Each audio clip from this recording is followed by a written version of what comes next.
Então, a primeira coisa que eu vou falar, principalmente para o pessoal de São Paulo, como a gente está online, tem vários estados, então, para São Paulo, a nossa OAB aqui, antigamente a gente usava o termo, isso aqui é a constituição de uma sociedade para advogado. O advogado que trabalha sozinho e ele quer deixar de ser uma pessoa física, reduzir os seus impostos e montar uma empresa. Ele não precisa de sócio. Ele pode, já autorizado por lei, abrir uma sociedade individual e ser um optante do Simples Nacional, tá? Que dá a redução de impostos. Então, qual é o primeiro problema que a gente tem aqui em São Paulo? Antigamente, a gente usava esse termo unipessoal. Esse termo, sociedade unipessoal, vem do Código Civil. Quando ele entrou em vigor em 2002, se eu não me engano, ele trouxe isso quando você tem uma sociedade com vários sócios e, para essa sociedade não terminar, você tem o direito de ficar 6 meses sozinho. É o que a gente chama da sociedade unipessoal.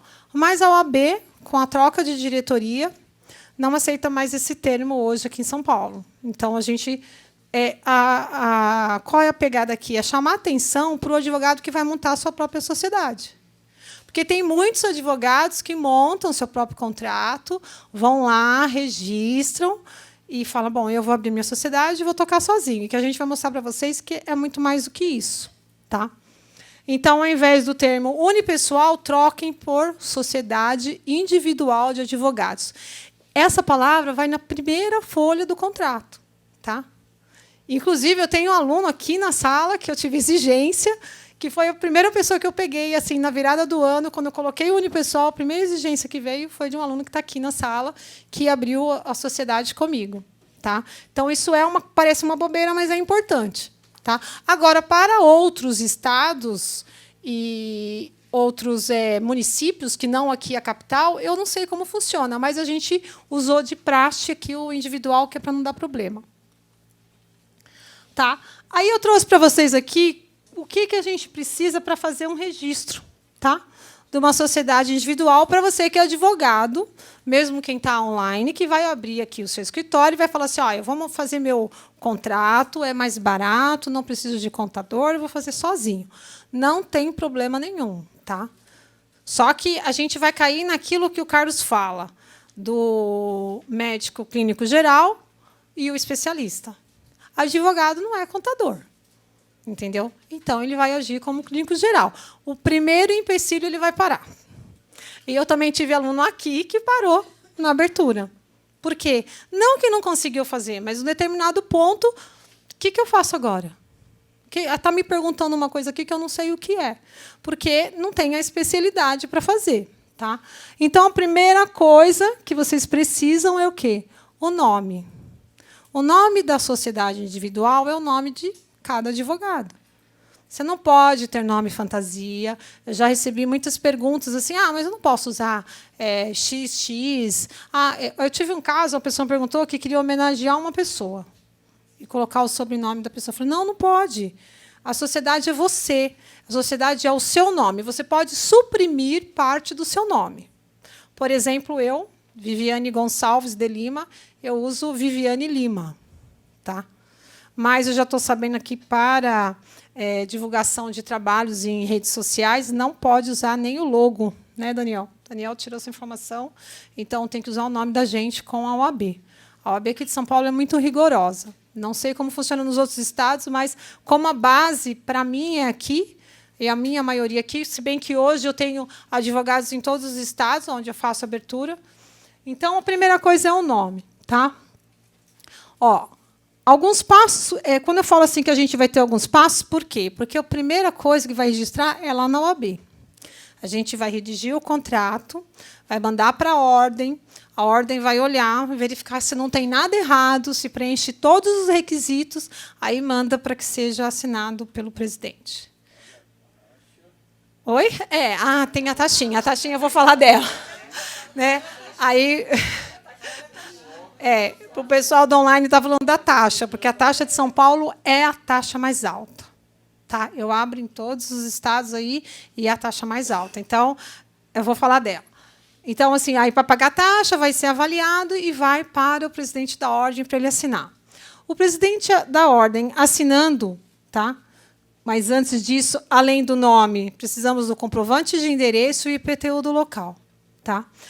E a cópia legível da OAB, o e-mail do escritório e a taxa. Tá? Mas por que eu estou falando essa questão do IPTU? Tem muito advogado que pergunta assim, mas eu não tenho escritório estabelecido. O que é um advogado estabelecido? É um advogado que tem uma sala alugada, sei lá, um espaço em algum lugar. E como é que eu faço? Né? Pode, o advogado ele tem, por ser um prestador de serviço, não só o advogado, o prestador de serviço, ele tem a possibilidade, em alguns casos, de ser uma empresa não estabelecida, porque a gente não precisa de uma sala com computador para trabalhar, que seja alugado nosso. A gente pode em qualquer lugar, entendeu? Hoje tem o cowork, tem em casa. Eu mesma tenho uma central de trabalho na minha casa. Não, então. E aí, em último caso, a gente tem cowork, a gente tem a própria OAB, os fóruns têm lá, né, alguns espaços que dá para a gente usar numa emergência, mas a gente não necessariamente precisa de ser estabelecido. Tá? Pode, só que precisa tomar cuidado. Tem muitos casos que eu vejo que é assim. Pensa que tem um lugar, eu já fiquei num lugar assim, onde por exemplo, que tem vários ramos de atividade ali. Uma imobiliária, um despachante, e aí tem uma sala sobrando. Aí o cara falou, vou alugar para você bem baratinho. Você fala, pô, estou no céu. Você paga lá um valor, tem internet, tem água, tem café, tem tudo. Mas pode ter problema na hora de abrir. Tá? Eu não estou dizendo que não vai abrir, que vai ser barrado, mas pode ter. Por quê? Porque, quando chega nas prefeituras, são elas que barram. Tá? Porque ela fala, mas nesse lugar já tem um estabelecimento aberto, uma empresa aberta, X, porque alguém abriu uma empresa ali e dá problema. Acontece muito de vir assim. Somos 2, 3 advogados, trabalhamos juntos, mas não somos sócios, somos parceiros e dividimos despesas. Cada um vai abrir uma individual. Tudo no mesmo lugar? Não dá.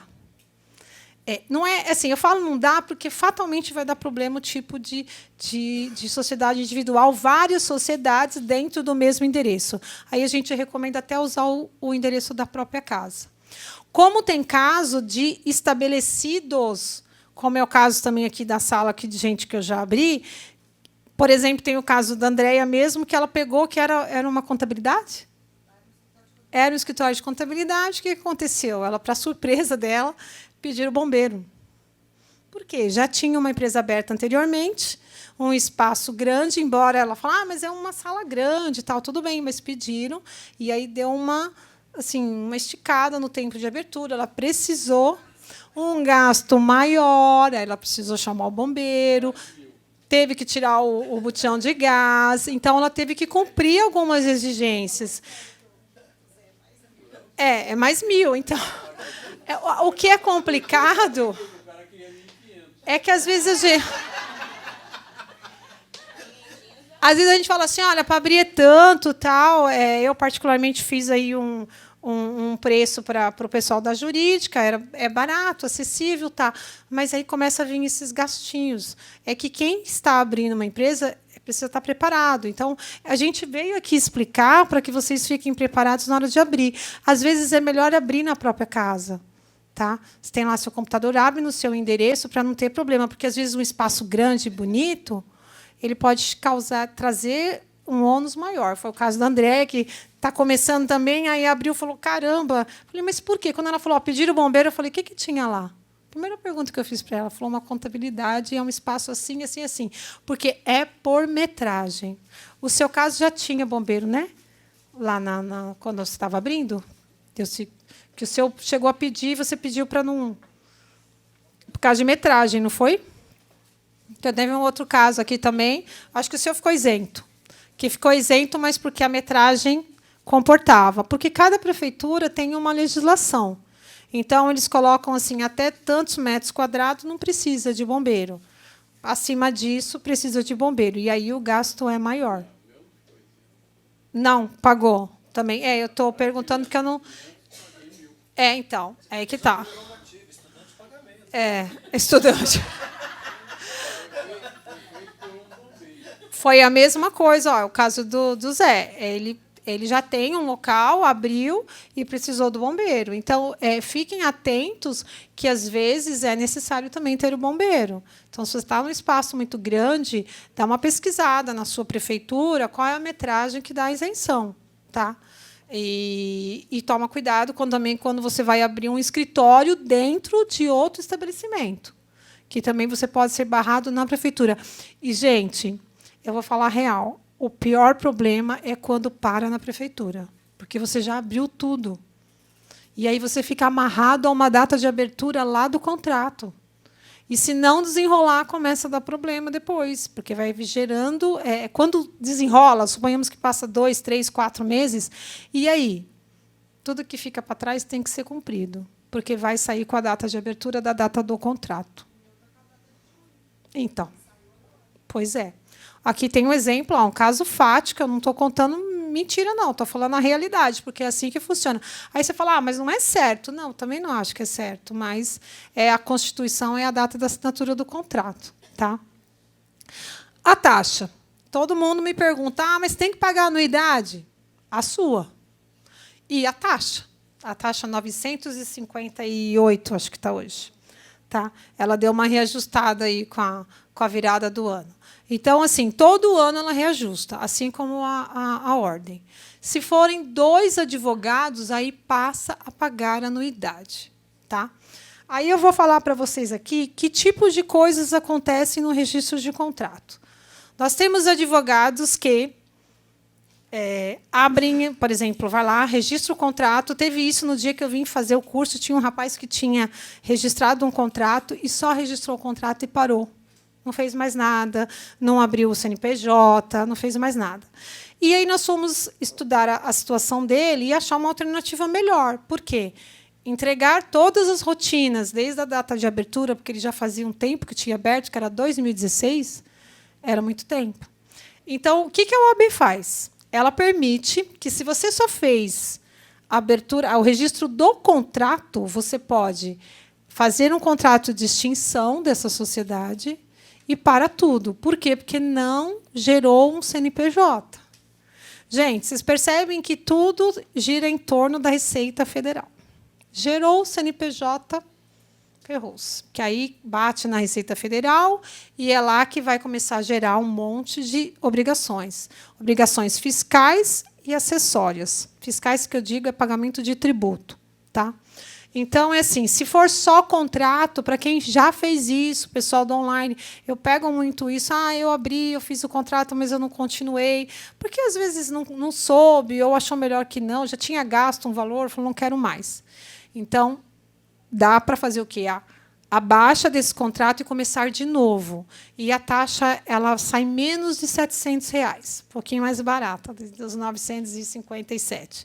É 650 alguma coisa, você extingue e começa de novo. Outro exemplo, eu vou usar também mais um caso aqui de sala de aula.